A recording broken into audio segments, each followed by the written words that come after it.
بسم اللہ الرحمن الرحیم۔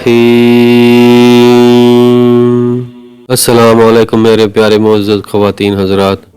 اور تم نے جب حج کی نیت کی تھی تو کیا کہا تھا؟ میں نے جواب دیا، میں نے کہا تھا اے اللہ، میں بھی اسی مسلک کے لیے تلبیہ پکارتا ہوں جس کے لیے تیرے نبی صلی اللہ علیہ وآلہ وسلم نے تلبیہ پکارا ہے۔ آپ نے فرمایا میرے ساتھ قربانی ہے، میں نے عمرے کے بعد حلال نہیں ہو سکتا اور تمہاری بھی نیت میری نیت جیسی ہے، لہٰذا تم بھی عمرے سے فارغ ہونے کے بعد احرام مت کھولنا۔ حضرت جابر رضی اللہ عنہ نے کہا، جانوروں کی مجموعی تعداد جو حضرت علی رضی اللہ عنہ یمن سے لائے تھے اور جو نبی صلی اللہ علیہ وآلہ وسلم ساتھ لے کر آئے تھے 100 تھی۔ پھر عمرے کے بعد تمام لوگوں نے جن کے پاس قربانیاں تھیں احرام کھول لیا اور بال کتروا لیے، مگر نبی صلی اللہ علیہ وآلہ وسلم اور وہ لوگ جن کے ہمراہ قربانیاں تھیں انہوں نے احرام نہیں کھولا۔ جب ترویہ 8 ذو الحج کا دن آیا تو لوگ منا کی طرف روانہ ہوئے، حج کا احرام باندھ کر اس کا تلبیہ پکارا۔ رسول اللہ صلی اللہ علیہ وآلہ وسلم اپنی سواری پر سوار ہو گئے۔ آپ نے وہاں منا میں ظہر، عصر، مغرب، عشاء اور فجر کی نماز ادا فرمائی۔ پھر آپ کچھ دیر ٹھہرے رہے حتیٰ کہ سورج طلوع ہو گیا۔ آپ نے حکم دیا کہ بالوں سے بنا ہوا ایک خیمہ آپ کے لیے نمرہ میں لگا دیا جائے۔ پھر آپ چل پڑے۔ قریش کو اس بارے میں کوئی شک نہ تھا کہ آپ مشعر حرام کے پاس جا کر ٹھہر جائیں گے، جیسا کہ قریش جاہلیت میں کیا کرتے تھے، لیکن رسول اللہ صلی اللہ علیہ وآلہ وسلم وہاں سے آگے گزر گئے، یہاں تک کہ عرفات میں پہنچ گئے۔ وہاں آپ کو وادی نمرہ میں اپنے لیے خیمہ لگا ہوا ملا۔ آپ اس میں فرکش ہو گئے۔ جب سورج ڈھلا تو آپ نے اپنی اونٹنی قصوہ کو لانے کا حکم دیا، اس پر آپ کے لیے پلان کس دیا گیا۔ پھر آپ وادی عرفہ کے درمیان تشریف لے آئے اور لوگوں کو خطبہ دیا، بلا شبہ تمہارا مال اور تمہارے خون ایک دوسرے کے لیے اسی طرح حرمت والے ہیں جس طرح تمہارے اس حرمت والے مہینے میں، تمہارے اس حرمت والے شہر میں تمہارے اس دن کی حرمت ہے۔ خبردار، جاہلیت کی ہر چیز میرے دونوں قدموں کے نیچے روندی ہوئی ہے، اور اسی طرح جاہلیت کے خون بھی جو ایک دوسرے کے ذمہ چلے آ رہے ہیں معاف ہیں۔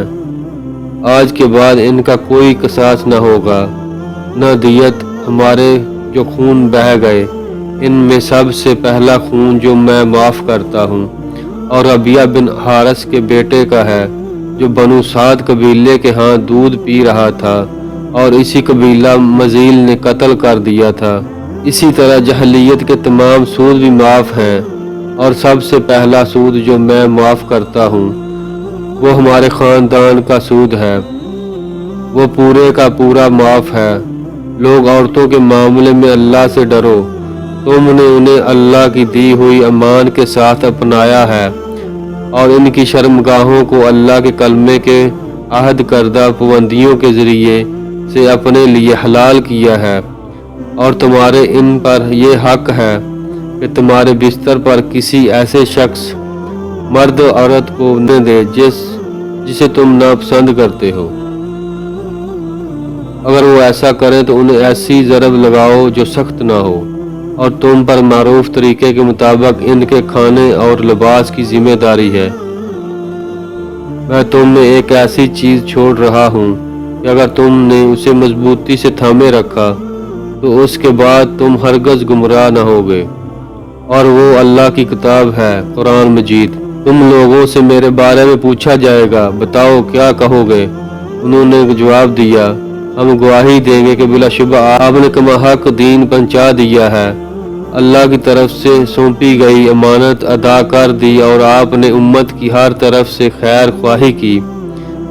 اس پر آپ اپنی انگشت شہادت سے اشارہ فرمایا۔